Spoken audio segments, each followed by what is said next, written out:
ನಾರಾಯಣಂ ಸುರಗುರಂ ಜಗದೇಕನಾಥಂ ಭಕ್ತಪ್ರಿಯಂ ಸಕಲಲೋಕನಮಸ್ಕೃತಂಚ ತ್ರೈಗುಣ್ಯವರ್ಜಿತಮಜಂ ವಿಭವಾದ್ಯಮೀಶಂ ವಂದೇ ಭವಘ್ನಂ ಅಮರಾಸುರಸಿದ್ಧವಂದ್ಯಂ ನಾರಾಯಣಂ ನಮಸ್ಕೃತ್ಯ ನರಂ ಚೈವ ನರೋತ್ತಮಂ ದೇವೀಂ ಸರಸ್ವತೀಂ ವ್ಯಾಸಂ ತತೋ ಜಯಮುದೀರಯೇತ್.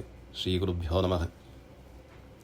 ದೇವರ ಇನ್ನೊಂದು ವಿಶೇಷ ಹೆಸರು ಸರ್ವದರ್ಶನ ಅಂತ. ನಾವು ದೇವರ ದರ್ಶನ ಮಾಡೋದು ನಮ್ಮ ಪ್ರಯೋಗ. ಹಾಗೆ ದೇವರನ್ನು ನೋಡ್ಲಿಕ್ಕೆ ಹೋಗ್ತಾ ಇದ್ದೇವೆ. ಕಾಲಕಾಲಕ್ಕೆ ನಮ್ಮ ಕುಲದೇವರ ಬಳಿಗೆ, ಗ್ರಾಮದೇವರ ದೇವಸ್ಥಾನಕ್ಕೆ, ಹಾಗೆ ಮಠ ಮಂದಿರಗಳಲ್ಲಿ ಗುರುಗಳು ಪರಂಪರೆಯಲ್ಲಿ ಮಾಡಿಕೊಂಡು ಬಂದಂತಹ ಅನುಷ್ಠಾನ ವಿಗ್ರಹಗಳ ದರ್ಶನಕ್ಕೆ ನಾವು ಹೋಗೋದು. ಹಾಗೆ ಇಲ್ಲಿ ನಮ್ಮ ನಿರಂತರದ ಅನುಷ್ಠಾನದಲ್ಲಿ ಸಂಧ್ಯಾವಂದನೆಯಲ್ಲಿಯೂ ಕೂಡ ಅಥವಾ ಯಾವುದೇ ಜಪ ತಪ ಹೋಮದಲ್ಲಿಯೂ ನಾವು ಮಾನಸಿಕವಾಗಿ ಆ ಧ್ಯಾನವನ್ನು ಮಾಡಿಕೊಂಡು ಆ ದೇವತೆಗಳ ದೇವತಾ ಸ್ವರೂಪದ ದರ್ಶನವನ್ನು ಮಾಡಲಿಕ್ಕೆ ಪ್ರಯತ್ನ ಮಾಡೋದು. ಹಾಗಾಗಿ ನಾವು ಅಂದುಕೊಂಡದ್ದಿಲ್ಲಿ ನಾವು ದೇವರ ದರ್ಶನ ಮಾಡೋದು, ಕೊನೆಗೆ ದೇವರ ದರ್ಶನ ಆದ ಮೇಲೆ ನಮಗೆ ಎಲ್ಲ ಮೋಕ್ಷ ಪ್ರಾಪ್ತಿ ಇತ್ಯಾದಿ ಎಲ್ಲ ಅನೇಕ ಚಿಂತನೆಗಳು ನಮ್ಮ ಹತ್ರ ಇವೆ. ಆದರೆ ಇಲ್ಲಿ ವಾಸ್ತವವಾಗಿರೋದು ಬೇರೆ ವಿಚಾರ. ನಾವು ದರ್ಶನ ಮಾಡುವುದಲ್ಲ, ದೇವರು ನಮ್ಮ ದರ್ಶನ ನಿರಂತರ ಮಾಡ್ತಾ ಇದ್ದಾನೆ. ಅಲ್ಲಿ ಮತ್ತೆ ಯಾಕೆ ನಾವು ದೇವರ ದರ್ಶನ ಮಾಡಬೇಕು ಅಂದರೆ, ಕಣ್ಣು ಮುಚ್ಚಿ ಕೂದದ್ದು ನಾವು, ಎಲ್ಲವನ್ನೂ ನೋಡಿಕೊಂಡಿರುವವನು ಅವನು. ನಮಗೆ ಅವನನ್ನು ನೋಡುವಂತಹ ಸಾಮರ್ಥ್ಯ ಇಲ್ಲ. ಕೆಲವೊಂದು ಉಪಕರಣಗಳ ಅಗತ್ಯವೂ ಇದೆ. ಕಣ್ಣಿಗೆ ಕಾಣದ ಸೂಕ್ಷ್ಮ ಜೀವಿಗಳಿಗೆ ಅಥವಾ ಅತ್ಯಂತ ಸೂಕ್ಷ್ಮವಾದಂತಹ ವಸ್ತುಗಳಿಗೆ ನಮ್ಮ ಕಣ್ಣಿನ ನೇರ ಸಂಪರ್ಕ ಆಗೋದಿಲ್ಲ. ಅದಕ್ಕೋಸ್ಕರ ನಮಗೆ ಸೂಕ್ಷ್ಮದರ್ಶಕ ಬೇಕಾಗ್ತದೆ, ಉಪಕರಣಗಳು ಬೇಕಾಗ್ತದೆ. ಅದರ ಮುಖೇನ ಆ ಸಂದರ್ಭ ಬಂದಾಗ ನೋಡುವಂತಹ ಸಾಮರ್ಥ್ಯ. ಚಂದ್ರಗ್ರಹಣ ಆಗ್ತಾ ಇದೆ, ಗ್ರಹಣದ ಚಂದ್ರ ಹೇಗೆ ಕಾಣ್ತಾನೆ ಅಂತ ನಾವು ನೋಡುವ ಕುತೂಹಲದಲ್ಲಿದ್ದೇವೆ. ಅಷ್ಟೊತ್ತಿಗೆ ಮೋಡ ಬಂದರೆ ನಾವೇನು ಮಾಡಲಿಕ್ಕಾಗ್ತದೆ? ಯಾವ ಇನ್ಸ್ಟ್ರೂಮೆಂಟ್ ಮುಖಾಂತರವೂ ಕೂಡ ಅದನ್ನು ನೋಡುವಂತಹ ಭಾಗ್ಯ ನಮಗಿಲ್ಲ ಅಲ್ವಾ? ಆದರೆ ಇದನ್ನೆಲ್ಲವನ್ನು ಮೀರಿ ನಿಂತ ಪರಮಾತ್ಮ ಎಲ್ಲವನ್ನು ಎಲ್ಲ ಕಾಲದಲ್ಲೂ ನೋಡ್ತಾನೆ. ಯಾವಾಗ ಅಪರೂಪಕ್ಕೆ ಒಮ್ಮೆ ಒಂದೊಂದು ವಿಷಯ ಬರ್ತದೋ ಅದು ಸ್ವಲ್ಪ ಹೈಲೈಟ್ ಆಗ್ತದೆ. ಹಾಗೆಯೇ ಯಾವತ್ತೂ ನೋಡದವರು ನಾವು ಇವತ್ತು ದೇವರ ದರ್ಶನಕ್ಕೆ ಬಂದಿದ್ದೇವೆ ಅಂತ ಹೇಳಿದಾಗ ಅದಕ್ಕೊಂದು ದೊಡ್ಡ ಸಂಗತಿ ಅಂತ ಅನ್ನಿಸ್ತದೆ. ಆದರೆ ಯಾವತ್ತೂ ನೋಡ್ತಾ ಇರುವಂತಹ ದೇವರು ನಮ್ಮ ದರ್ಶನ ಅವನಿಗೆ ಯಾವತ್ತೂ ತಪ್ಪುವುದೇ ಇಲ್ಲ. ಹಾಗಾಗಿ ಅವನು ಸರ್ವದರ್ಶನ. ಪರಮಾತ್ಮ ನಿರಂತರವಾಗಿ ಯಾವ ಕಾಲ ದೇಶ ಇತ್ಯಾದಿಗಳಿಂದ ಬಾಧಿತನಲ್ಲ ಅಂತ ಹೇಳ್ತಾರೆ ಆಚಾರ್ಯರು ಮಹಾಭಾರತ ತಾತ್ಪರ್ಯ ನಿರ್ಣಯದಲ್ಲಿ. ಸನ್ನಿಧಾನೇ ಥವಾ ದೂರೇ ಕಾಲ ವ್ಯವಹಿತೇಪಿ ಮಾ ಸ್ವಭಾವಾದ್ವಾ ವ್ಯವಹಿತೆ ವಸ್ತು ವ್ಯವಹಿತೇಪಿ ಮಾ ನಾಶಕ್ತಿರ್ ವಿದ್ಯತೆ ವಿಷ್ಣೋ ನಿತ್ಯಾಂ ವ್ಯವಹಿತ ನಿತ್ಯಾಂ ವ್ಯಯಹಿತತ್ವತಃ ಅವ್ಯಹಿತ ತತ್ವತಃ. ಪರಮಾತ್ಮ ಅವ್ಯಹಿತ ತತ್ವ ಅಂತ. ಯಾವ ಕಾಲಕ್ಕೂ ಅವನ ಶಕ್ತಿಯಲ್ಲಿ, ಸಾಮರ್ಥ್ಯದಲ್ಲಿ ಅವನಿಗಿರುವಂತಹ ವಿಶೇಷವಾದಂತಹ ಏನಲ್ಲ, ಎಲ್ಲವನ್ನು ನೋಡುವುದು, ಎಲ್ಲವನ್ನು ನಿಗ್ರಹಿಸು ಇತ್ಯಾದಿ ಯಾವುದೇ ವಿಧವಾದಂತಹ ಪರಮಾತ್ಮನ ಗುಣಗಳಲ್ಲಿ ಯಾವ ವ್ಯತ್ಯಾಸವೂ ಆಗುವುದಿಲ್ಲ ಅಂತೆ. ನಮ್ಮ ಪರಿಸ್ಥಿತಿಯನ್ನು ಮಾತ್ರ ನಾವು ಅರ್ಥ ಮಾಡಿಕೊಳ್ಳಲಿಕ್ಕೆ ಸಮರ್ಥರು. ಅದರಲ್ಲಿಯೂ ಅಸಮರ್ಥರೇ. ನಮ್ಮ ಬಗ್ಗೆ ನಮಗೆ ಎಷ್ಟು ಗೊತ್ತಿದೆ ಅಲ್ವಾ? ಹಾಗಾಗಿ ನಾವು ನಮ್ಮ ಯೋಗ್ಯತೆಗೆ, ನಮ್ಮ ಚಿಂತನೆಗೆ ಸಿಲುಕುವಂತಹ ವಿಚಾರಗಳಿಂದಲೇ ನಮ್ಮ ಇತಿಮಿತಿಗಳನ್ನು ಅರ್ಥ ಮಾಡಿಕೊಂಡು ದೇವರು ಎಷ್ಟು ದೊಡ್ಡವನು ಅಂತ ಅನುಸಂಧಾನ ಮಾಡಿಕೊಳ್ಳಬೇಕಂತೆ. ಹಾಗಾಗಿ ನಮಗೆ ಹತ್ತಿರದಲ್ಲಿದ್ದದ್ದು ಕಾಣ್ತದೆ ಯಾವಾಗ? ನಮ್ಮ ದೇಹ ಸಹಕಾರ ಮಾಡಿದಾಗ. ಎದ್ದ ತಕ್ಷಣ ಕಣ್ಣು ಉಜ್ಜಿಕೊಂಡು ಆಚೀಚೆ ನೋಡಿ ನಾವು ಆ ಬೆಳಕಿಗೆ ಅಡ್ಜಸ್ಟ್ ಆಗಲಿಕ್ಕೆ ಸ್ವಲ್ಪ ಹೊತ್ತು ಬೇಕಾಗ್ತದೆ ನಮಗೆ. ಹಾಗೆ ಕಣ್ಣಿಗೆ ಒಂದು ಕಸ ಬಿದ್ದರೆ ಇಲ್ಲ, ಬೆಳೀತಾ ಇದ್ದ ಹಾಗೆ ದೃಷ್ಟಿಗೇನಾದರೂ ದೋಷ ಬಂದರೆ ಸಮೀಪ ದೃಷ್ಟಿ, ದೂರದೃಷ್ಟಿ ಗೋಚರ ಆಗುವುದಿಲ್ಲ. ದೂರದಲ್ಲಿದ್ದದ್ದು ಕಣ್ಣು ಕೈಕಾಲು ಸರಿ ಇದ್ದವನಿಗೂ ಕೂಡ ಕಾಣೋದೇ ಇಲ್ಲ. ಯಾಕೆಂದರೆ ಅವನ ವ್ಯಾಪ್ತಿ ಅಷ್ಟೇ ಅಲ್ವಾ? ಕಾಲ ನಿನ್ನೆದ್ದು ನಮಗೆ ಇವತ್ತಿಗೆ ಮರೆತು ಹೋಗ್ತದೆ. ನಾಳೆ ಏನಾಗ್ತದೆ ಅಂತ ಹೇಳಿ ನಾವು ಇವತ್ತೇ ಪಿಕ್ಚರ್ ನೋಡಲಿಕ್ಕೆ ಆಗೋದಿಲ್ಲ. ಸ್ವಭಾವ, ಯಾವುದರ ಸ್ವಭಾವ ಹೇಗೆ, ಸ್ವರೂಪ, ಅದೆಲ್ಲವನ್ನು ತಿಳ್ಕೊಳ್ಳುವಂತಹ ಯೋಗ್ಯತೆ, ಶಕ್ತಿ, ಸಾಮರ್ಥ್ಯ ನಮಗೆಲ್ಲಿದೆ. ಆ ವಸ್ತುಗಳಲ್ಲಿರುವಂತಹ ವಿಶೇಷವನ್ನು ಗುರುತಿಸುವಂತಹ ಕೆಲವೆಲ್ಲ ನಮಗೆ ಒಂದೇ ರೀತಿ ಕಾಣ್ತದೆ. ಇರುವೆಗಳ ಸಾಲು ಎಲ್ಲ ಒಂದೇ ರೀತಿ ಇದೆ ನಮಗೆ.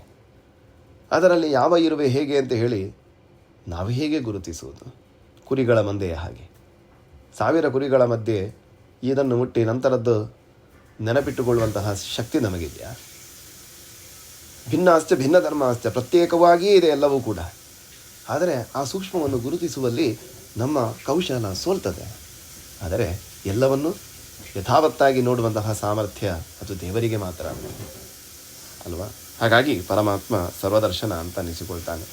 ಯಾವ ಕಾಲದಲ್ಲಿಯೂ ಯಾವ ದೇಶದಲ್ಲಿಯೂ ಎಂತಹ ಒಂದು ಸೂಕ್ಷ್ಮ ಸ್ಥೂಲ ಬೃಹತ್ ಕೃಶ ಯಾವುದೇ ಒಂದು ಗಾತ್ರದಲ್ಲಿ ಯಾವುದೇ ಒಂದು ಸಂದರ್ಭದಲ್ಲಿ ಯಾವುದೇ ಪರಿಸ್ಥಿತಿಯಲ್ಲಿ ಯಾವತ್ತಿಗೂ ದೋಷರಹಿತನಾದವನು, ಎಲ್ಲವನ್ನು ನೋಡಬಲ್ಲವನು. ನೋಡುವುದಂದರೆ ಬರೀ ನೋಡುವುದು ಮಾತ್ರ ಅಲ್ಲ. ಗೊತ್ತಾ ಅಂತ ಹೇಳಿದರೆ ಗೊತ್ತು ಅಂತ ಅಷ್ಟೇ ಹೇಳ್ತೇವೆ. ಚಂದ್ರ ಗೊತ್ತು ನಮಗೆ ಅಂತ. ಚಂದ್ರ ಹೇಗಾದ, ಚಂದ್ರನಲ್ಲಿರುವಂತಹ ಏನು, ಅವನ ಆಳ ಏನು, ಅಗಲ ಏನು, ವಿಸ್ತಾರ ಏನು, ಇಲ್ಲಿಂದ ಅಲ್ಲಿಗೆ ದೂರ ಏನು, ಅದರ ಮಹತ್ವ ಏನು, ಅಲ್ಲಿರುವಂತಹ ವಸ್ತುಗಳೇನು, ಅಲ್ಲಿ ನೀರಿದೆಯಾ, ಬೆಳಕಿದೆಯಾ, ಗಾಳಿ ಇದೆಯಾ, ಇದೆಲ್ಲ ನಮಗೆ ಗೊತ್ತು ಅಂತ ಹೇಳುವಂತಹ ಆ ಒಂದು ಅಹಂಭಾವದಲ್ಲಿ ಬರ್ತದ? ಏನೂ ಗೊತ್ತಿಲ್ಲ ನಮಗೆ. ನಾವು ದೇವರ ವಿಗ್ರಹವನ್ನು ನೋಡಿದ್ದಷ್ಟೇ. ಆ ವಿಗ್ರಹದಲ್ಲಿ ಸರಿಯಾಗಿದೆಯೋ, ಸಮರ್ಪಕವಾಗಿದೆಯೋ, ಅಲ್ಲಿ ಏನು ವಿಶೇಷ ಇದೆ, ಅಲ್ಲಿ ಸಾನ್ನಿಧ್ಯ ಎಷ್ಟು ಬಂದಿದೆ, ಅದನ್ನು ಗುರುತಿಸುವ ಶಕ್ತಿ ನಮಗೆಲ್ಲಿದೆ? ಆವತ್ತು ಮಾಡಿದ ಅಲಂಕಾರ ನಮಗೆ ಚೆಂದ ಕಂಡಿತು, ಇನ್ನೊಬ್ಬರಿಗೆ ಚೆಂದ ಕಾಣಬೇಕು ಅಂತ ಇಲ್ಲ, ನಿನ್ನೆ ಚೆನ್ನಾಗಿತ್ತು ಅಂತ ಹೇಳುವವರು ಇದ್ದಾರೆ. ನೋಡುವಂತಹ ನೋಟದಲ್ಲಿಯೂ ಅನೇಕ ವ್ಯತ್ಯಾಸಗಳಿದೆ. ಒಬ್ಬರಿಗೆ ಇಷ್ಟ ಆಗಿದ್ದು ಮತ್ತೊಬ್ಬರಿಗೆ ಇಷ್ಟ ಆಗಬೇಕು ಅಂತ ಇಲ್ಲ. ಒಬ್ಬರಿಗೆ ಚೆನ್ನಾಗಿ ಅಡಿಗೆ ಇಷ್ಟವಾಯಿತು, ರುಚಿಕರವಾಯಿತು ಅಂತೇಳಿದು ಇನ್ನೊಬ್ಬರಿಗೆ ಇಲ್ಲ, ಸ್ವಲ್ಪ ಹುಳಿ ಚೆನ್ನಾಗಿ ಜಾಸ್ತಿ ಬೇಕಿತ್ತು, ಖಾರ ಕಡಿಮೆ ಆಗಿಬೋದಿತ್ತು. ನೋಡಿ, ಮುಗಿಯುವುದಿಲ್ಲ ಇದು. ಆದರೆ ಎಲ್ಲರಿಗೂ ಇಷ್ಟವಾಗುವಂತಹ ರೀತಿಯಲ್ಲಿ, ಎಲ್ಲರಿಗೂ ಒಪ್ಪಿಗೆಯಾಗುವಂತಹ ರೀತಿಯಲ್ಲಿ ಅಂತಹ ಒಂದು ಅನಂತವಾದಂತಹ ಸುಖ, ಅದು ಮೋಕ್ಷ ಸುಖ, ಅದನ್ನು ಕೊಡಬಲ್ಲವನು ಪರಮಾತ್ಮ ಒಬ್ಬನೇ ಅಲ್ವ? ಹಾಗಾಗಿ ಯಾರಿಗೆ ಏನು ಬೇಕು ಅಂತ ತಿಳಿದವನು ಅವನು.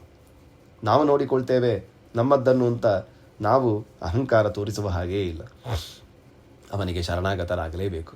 ಯಾಕಂದರೆ ನಮಗೆ ಬೇಕಾದಂತಹ ವ್ಯವಹಾರಗಳನ್ನು, ನಮ್ಮ ಇತಿಮಿತಿಗಳನ್ನು, ನಮ್ಮ ಅವಶ್ಯಕತೆಗಳನ್ನು ನೋಡಿಕೊಳ್ಳುವಂತಹ ಅನುಕೂಲವು, ವ್ಯವಸ್ಥೆಯು, ಯೋಗ್ಯತೆಯು ನಮ್ಮಲ್ಲಿಲ್ಲ. ಹಾಗಾಗಿ ಎಲ್ಲವನ್ನು ನೋಡಿಕೊಳ್ಳುವಂತಹ ದೇವರು ಎಲ್ಲವನ್ನೂ ನೋಡಿಕೊಳ್ತಾನೆ. ಅವನಿಗೆ ಬಿಟ್ಟು ಬಿಡೋಣ ಎಲ್ಲವನ್ನು ಅಂತ ಹೇಳಿ ಅವನಿಗೆ ಸರ್ವದರ್ಶನ, ನೀನೇ ನೋಡ್ತಾ ಇರುವವನು, ನೀನೇ ಎಲ್ಲವನ್ನೂ ನೋಡ್ಕುವಂಥ ಸಮರ್ಪಣೆ ಮಾಡಲಿಕ್ಕಿರುವಂತಹ ಒಂದು ಅಪೂರ್ವವಾದಂತಹ ಹೆಸರಿದು ಸರ್ವದರ್ಶನ. ಪರಮಾತ್ಮ ಜ್ಞಾನಪೂರ್ಣ, ಏಕ ಏವ ಚ ವಿಷ್ಣು ಸಪ್ರವಿಷ್ಟ ಕ್ಷೀರಸಾಗರಂ ಸರ್ವಂ ಪಶ್ಯತ್ಯಥೋ ದೇವ ಪೂರ್ಣ ಕುಂಠೇನ ಚೇತಸ. ಪರಮಾತ್ಮ ಸರ್ವವ್ಯಾಪ್ತ, ಎಲ್ಲವನ್ನೂ ನೋಡ್ತಾನಂತೆ, ಸಂಪೂರ್ಣವಾಗಿ ನೋಡ್ತಾನಂತೆ. ಅವನಿಗೆ ಅಗೋಚರವಾದದ್ದು ಯಾವುದೂ ಇಲ್ಲ ಅಂತೆ. ಹಾಗಾಗಿ ಅನಾದಿ ಕಾಲದಿಂದ ಅನಂತ ಕಾಲದವರೆಗೆ ಎಲ್ಲವನ್ನು, ಎಲ್ಲ ಎಷ್ಟು ಸೂಕ್ಷ್ಮ ಸ್ಥೂಲ ಕೃಶ ಯಾವುದೇ ಒಂದು ವ್ಯತ್ಯಾಸಗಳಿಲ್ಲದೆ ನೋಡಿಕೊಂಡಿರುವವನು ಅಂತ ಹೇಳಿ ಉಪನಿಷತ್ತಿನ ಭಾಷ್ಯದಲ್ಲಿ ಆಚಾರ್ಯರು ಉಲ್ಲೇಖ ಮಾಡ್ತಾರೆ. ಹಾಗೆಯೇ ಅವನನ್ನು ಜ್ಞಾನಸ್ವರೂಪಿ ಅಂತ ಕರೆಯುವುದು. ಎಲ್ಲರನ್ನು ಅಂದರೆ ಬ್ರಹ್ಮದೇವರು, ಲಕ್ಷ್ಮೀ, ಬೇರೆ ಗರುಡ, ಶೇಷ, ರುದ್ರರು, ಪಾರ್ವತಿ, ಎಲ್ಲ ದೇವತೆಗಳನ್ನು ನೋಡುವವನು, ನೋಡಿಕೊಳ್ಳುವವನು, ಅವರಿಗೆ ಬೇಕಾದಂತಹ ಮೋಕ್ಷಾದಿ ಪದವಿಗಳನ್ನು ಕೊಡುವವನು. ನನ್ನನ್ನು ನೋಡ್ಕೋ ಅಂತ ಹೇಳುವುದಿಲ್ವಾ? ನೋಡಿಕೊಳ್ಳುವುದಂದರೆ ಏನು? ಇಷ್ಟಾರ್ಥವನ್ನು ಕೊಡುವುದು ಅಂತ ಅರ್ಥ. ಸರ್ವದರ್ಶನ, ಎಲ್ಲರಿಗೂ ಬೇಕಾದದ್ದನ್ನು ಬೇಕಾದ ರೀತಿಯಲ್ಲಿ, ಬೇಕಾದ ವ್ಯವಸ್ಥೆಯಲ್ಲಿ, ಸರಿಯಾದ ಕ್ರಮದಲ್ಲಿ ಕೊಡಲಿಕ್ಕಿರುವಂತಹ ಸಾಮರ್ಥ್ಯ ಅವನಿಗೊಬ್ಬನಿಗೆ. ಹಾಗಾಗಿ ಯಸ್ಮಾತ್ ಬ್ರಹ್ಮೇಂದ್ರ ರುದ್ರಾದಿ ದೇವತಾನಾಂ ಶ್ರೇಯೋಪಿ ಚ ಜ್ಞಾನಸ್ಫೂರ್ತಿ ತದಾ ತಸ್ಮೈ ಹರಯೇ ಗುರವೇ ನಮಃ ಅಂತ ಹೇಳಿ ಎಲ್ಲರಿಗೂ ಆ ಜ್ಞಾನ ಸ್ಫೂರ್ತಿಯನ್ನು ಇನ್ನೇನು ಮಾಡಬೇಕು? ಬ್ರಹ್ಮದೇವರ ಸೃಷ್ಟಿಯಾದ ಮೇಲೆ ಅವರು ಈ ಬ್ರಹ್ಮಾಂಡದ ಆ ಒಂದು ಸೃಷ್ಟಿ ಪ್ರಕ್ರಿಯೆಯಲ್ಲಿ ಹೇಗೆ ಪಾಲ್ಗೊಳ್ಳಬೇಕು ಅನ್ನುವಂತಹ ಒಂದು ಸ್ಫೂರ್ತಿಯನ್ನು, ಇಂಟ್ಯೂಷನನ್ನು ಕೊಟ್ಟವನು ಪರಮಾತ್ಮ. ಹಾಗಾಗಿ ಎಲ್ಲರಿಗೂ ಎಲ್ಲ ಕಾಲದಲ್ಲಿಯೂ ಸರ್ವಚೇಷ್ಟಾಪ್ರದಾಯಕನಾದಂತಹ ಪರಮಾತ್ಮ ಎಲ್ಲವನ್ನು ನೋಡುವವನು. ಎಲ್ಲರಿಗೂ ಅಂದರೆ ದೇವತೆಗಳಿಗೂ ಕೂಡ ಮಾರ್ಗದರ್ಶಕನು ಅಂತ ಹೇಳಿ ಮುಖ್ಯವಾದಂತಹ ಅರ್ಥ. ಹಾಗಾಗಿ ಪರಮಾತ್ಮ ದರ್ಶನ ಅಂತ ಹೇಳಿದ ಇನ್ನೊಂದಿದೆ, ಶಾಸ್ತ್ರ ಅಂತ ಹೇಳಿ. ದರ್ಶನ ಅಂದರೆ ಯಾಕೆ ಇದು ಶಾಸ್ತ್ರ ದರ್ಶನ? ಅಲ್ಲಿ ಏನಿದೆ ಸಾಮ್ಯತೆ ಇದೆ? ಯಾಕಂದರೆ ನಮಗೆ ಅಗೋಚರವಾದದ್ದನ್ನು ತೋರಿಸಿಕೊಳ್ಳಿಕ್ಕಿರುವಂಥದ್ದೇ ಶಾಸ್ತ್ರ ಅಲ್ವಾ? ಹಾಗಾಗಿ ಪರಮಾತ್ಮನ ಬಗ್ಗೆ ಅಂದರೆ ನಮ್ಮ ಭೌತಿಕವಾದಂತಹ ಕಣ್ಣಾಗಲಿ ಅಥವಾ ಇಂದ್ರಿಯಗಳಾಗಲಿ, ಇದಕ್ಕೆಲ್ಲದಕ್ಕೂ ಕೂಡ ಎಲ್ಲವೂ ನಿಲುಕುವುದಿಲ್ಲ. ಯಾಕಂದರೆ ಅದರ ಲಿಮಿಟೇಷನ್ ಅಷ್ಟೇ. ಹಾಗಾಗಿ ದೇವರ ಬಗ್ಗೆ ಮತ್ತು ಮುಖ್ಯವಾಗಿ ತಿಳ್ಕೊಳ್ಳಬೇಕಾದಂತಹ ನಮ್ಮ ಜೀವನದ ಒಂದು ಗುರಿಯ ಬಗ್ಗೆ ಹಾಗೇ ನಾವು ಮಾಡಬೇಕಾದಂತಹ ಸಾಧನೆಗಳ ಬಗ್ಗೆ ಇನ್ನು ಮುಂದೆ ಭವಿಷ್ಯತ್ತಿನ ಬಗ್ಗೆ ತಿಳ್ಕೊಳ್ಳದೆ ನಾವು ಸಾಧನೆ ಮಾಡೋದು ಹೇಗೆ ಅಲ್ವಾ? ಆದ್ದರಿಂದ ಹೀಗೆ ಆಗಬೇಕು, ದಿಸ್ ಇಸ್ ಯುವರ್ ಗೋಲ್ ಅಂತ ತೋರಿಸಿಕೊಳ್ಳಿಕ್ಕಿರುವಂಥದ್ದು ಶಾಸ್ತ್ರಗಳು. ಹಾಗಾಗಿ ಪರಮಾತ್ಮನೇ ಹಯಗ್ರೀವ ರೂಪದಿಂದ ಚತುರ್ಮುಖ ಬ್ರಹ್ಮದೇವರಿಗೆ ಉಪದೇಶ ಮಾಡಿದಂತಹ ಅಪರಿಮಿತವಾದಂತಹ ವೇದವಾಂಗ್ಮಯಗಳು, ಶಾಸ್ತ್ರಗ್ರಂಥಗಳು, ಅವುಗಳಿಗೆ ದರ್ಶನ ಅಂತ ಹೆಸರು.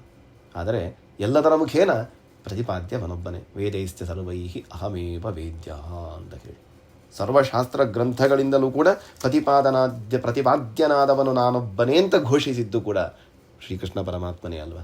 ಹಾಗಾಗಿ ಸರ್ವಾಂತರ್ಯಾಮಿಯಾಗಿ, ಸರ್ವಶ್ರೇಷ್ಠನಾಗಿ, ಸರ್ವಪ್ರೇರಕನಾಗಿ, ಸರ್ವರನ್ನು ಕಾಯುವವನಾಗಿ, ಸರ್ವರನ್ನೂ ಸನ್ಮಾರ್ಗದಲ್ಲಿ ಇಡುವವನಾಗಿ, ಎಲ್ಲರ ಒಡೆಯನಾಗಿರುವಂತಹ ಸಾರ್ವಕಾಲಿಕ ಸತ್ಯ ಅದು ಪರಮಾತ್ಮ ಸರ್ವದರ್ಶನ ಅಂತ ಹೇಳಿ. ಹಾಗೆ ಅವನನ್ನು ಚಿಂತನೆ ಮಾಡುವುದರಿಂದ ನಮಗೆ ಏನೆಲ್ಲ ಬೇಕೋ ನಾವು ನೋಡಿಕೊಳ್ಳಬೇಕಾದಂತಹ, ವರಿ ಮಾಡಬೇಕಾದಂತಹ ವಿಚಾರವೇ ಅಲ್ಲಿ ಇಲ್ಲ. ಯಾಕೆ? ಎಲ್ಲವನ್ನು ನೋಡುವವನು ಅವನು. ನಾನೇನು ನನ್ನನ್ನು ನೋಡಿಕೊಳ್ಳುವುದು? ನಾನು ಅವನನ್ನು ನೋಡುವಂತಹ ಪ್ರಯತ್ನ ಮಾಡಬೇಕು. ಸರ್ವದರ್ಶನನಂತಹ ಪರಮಾತ್ಮನನ್ನು ನಾವು ಸಂಪೂರ್ಣವಾಗಿ ನಂಬಿ ಅವನ ಮೇಲೆ ಪೂರ್ಣ ವಿಶ್ವಾಸವನ್ನು ಇಟ್ಟು ಬೇರೆ ಎಲ್ಲವನ್ನೂ ಬಿಟ್ಟು ಅವನಿಗೆ ಶರಣಾಗತರಾಗಬೇಕು. ನಾವು ಅವನನ್ನು ಮಾತ್ರ ನೋಡಬೇಕು. ಉಳಿದದ್ದೆಲ್ಲವನ್ನೂ ಕೂಡ ಅವನು ನೋಡಿಕೊಳ್ತಾನೆ. ಬೇರೆ ಎಲ್ಲವನ್ನೂ ಬಿಡೋಣ, ಎಲ್ಲ ಚಿಂತೆಯನ್ನು ಕೂಡ ಬದಿಗೆ ಸರಿಸೋಣ, ದೇವರನ್ನು ಮಾತ್ರ ನೋಡುವ ಪ್ರಯತ್ನ ಮಾಡೋಣ. ಅವನು ಉಳಿದದ್ದೆಲ್ಲವನ್ನೂ ನೋಡಿಕೊಳ್ತಾ ಇದ್ದೇನೆ ಅನ್ನುವಂತಹ ಭರವಸೆ ಮನಸ್ಸಿನಲ್ಲಿ ಇರಲಿ ಅಂತ ಹೇಳಿ ನಮಗೆ ಒಂದು ಆ ಪ್ರೇರಣೆಯನ್ನು ಕೊಡುವಂತಹ ಪರಮಾತ್ಮನ ವಿಶೇಷ ರೂಪ ಮತ್ತು ಹೆಸರು ಸರ್ವದರ್ಶನ. ಕೃಷ್ಣಾರ್ಪಣಂ.